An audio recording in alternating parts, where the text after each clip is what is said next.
Hello everyone! Welcome back to another video, and for today's video, gagawa naman tayo ng panibagong video about GERD, acid reflux, or hyperacidity.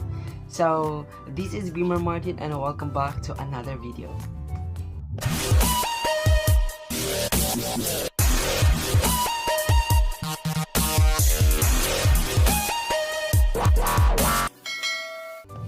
So, for today's video guys, pag-uusapan natin yung about sa bara sa lalamunan, dighay ng dighay, at saka focus tayo sa lalamunan guys. Ano yung mga dapat natin gagawin, dapat natin iwasan, mga vitamins of course, at saka ano yung nakakatulong talaga sa akin about sa aking bara sa lalamunan, paano nawala, paano din ako gumagaling. Okay, kung nais mong panood ang video ito, don't forget to subscribe and click the notification bell para lagi kayong updated sa next video ko. Okay, so without further ado, let's start it. Okay. So of course guys, kumusta kayo ngayon? Kumusta po kayo? And just comment down below guys kung ano yung mga gusto nyong i-comment or ano yung mga nararamdaman nyo ngayon dito sa video ito, or may nafe-feel ba kayo dito sa video or sa aking video ngayon ito, ganun siya guys, okay? Sa unang-una talaga guys, 59 na ako ngayon. Dati talaga 54 ako, 59 na po ako ngayon. So ngayon pag-usapan natin yung bara sa lalamunan. Of course guys, marami na talaga akong ginagawang video, dalawang video na talaga nagawa ko about sa bara sa lalamunan at saka ligay ng digay. Pero ngayon, focus tayo sa bara sa lalamunan, okay? So, dalawang factor lang talaga guys. Pero mag-focus na tayo ngayon kung may GERD ka or acid reflux. If ever may GERD ka, acid reflux, or hyperacidity, of course, isa yung factor bakit ka nagkakaroon ng bara sa lalamunan. Mga palatandaan guys na may bara ka sa lalamunan. Of course, para kang sinasakal. Para ka bang sinasakal? Just comment down below kung oo or hindi.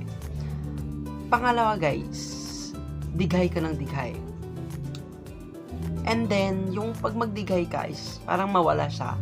Then kapag hindi ka makadigay, para kang sinasakal. Hindi mo talaga alam kung anong feeling. At saka, pangatlo guys, yung bara sa lalamunan is parang may lump on the throat ka. Feel mo, there's something, parang may mga ano dito, na mga pagkain na matitigas na lang dito. Pero, actually, wala talaga siya. Diba? Na-try nyo po ba yun? Just comment down below po kayo. Okay, para masagot ko kung na-try nyo po talaga. Kasi ang dami talaga mga symptoms about sa GERD, pero yung iba hindi na talaga rin. Dighay ng dighay, and then, of course, panay utot ka rin. Kung saging na nakakahiyang sa atin. For example, sa akin, hiyang ako sa tundan. Kung sa'yo, hiyang sa'yo yung saba, of course. Kung hiyang sa'yo yung south, ganun. So, iba-iba po tayo ng mga hiyangang saging po. So, pangatlo po is kapag nakatayo kayo or nakaupo, dapat yung posture nyo is dapat naka-steady. Yung parang normal posture. Kasi po, pag nakaganon kayo or parang ganon kayo, of course, yung acid po is tataas. So, yung mga gas niya, yung mga excess gas ng acid nyo, pupunta yan dito. Again, magdidepende po yan kung anong cause sa inyo. Kapag sa alak, mas malala. Minsan nga para tayong kinakapos ng hininga, yung parang masakit yung gitna ng dito natin, masakit yung dito natin. Isa din yung cause ng GERD or acid reflux. So kaya minsan para tayong sinasakal, hindi natin maintindihan kung ano yung nafe-feel natin.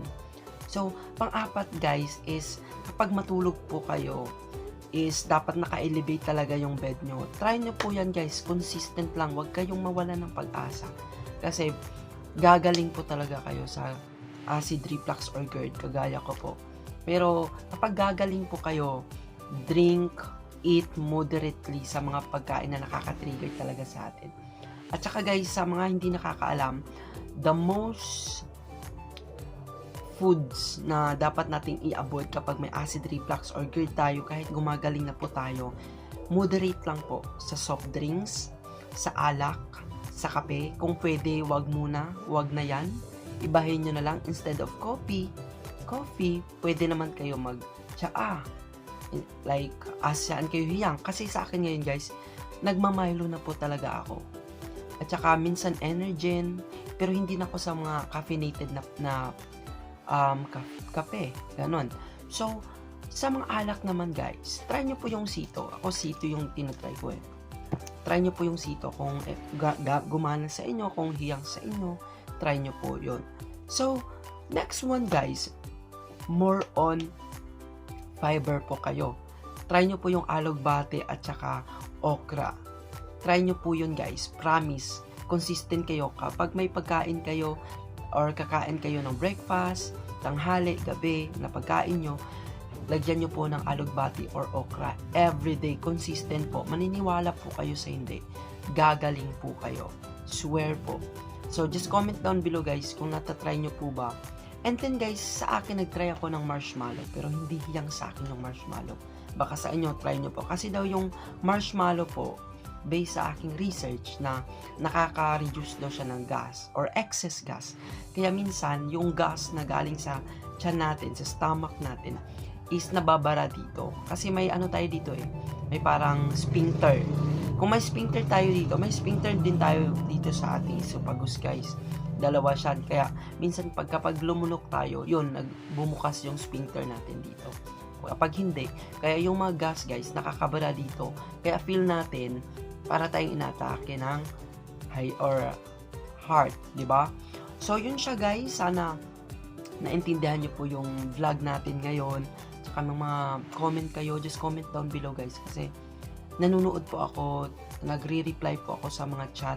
Pero kapag sobrang dami na guys, pasensyahin nyo na po ako, tiisin nyo lang kasi nagre-reply na naman ako. At saka guys, yun siya yung dapat yung gagawin.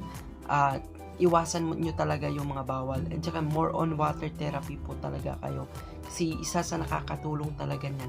Pero kapag okay na po kayo guys, yan pwede na. Pero dapat moderate lang sa lahat ng mga pagkain na bawal. Okay? Sana may natutunan po kayo dito sa vlog natin. At saka sana may mga tips at advice na natutunan nyo sa kung paano mawala yung bara sa lalamunan. Kasi yung bara sa lalamunan guys, kapag mafe-feel mo yan, kapag wala na, yung mga symptoms talaga is nalalesen na siya. Okay?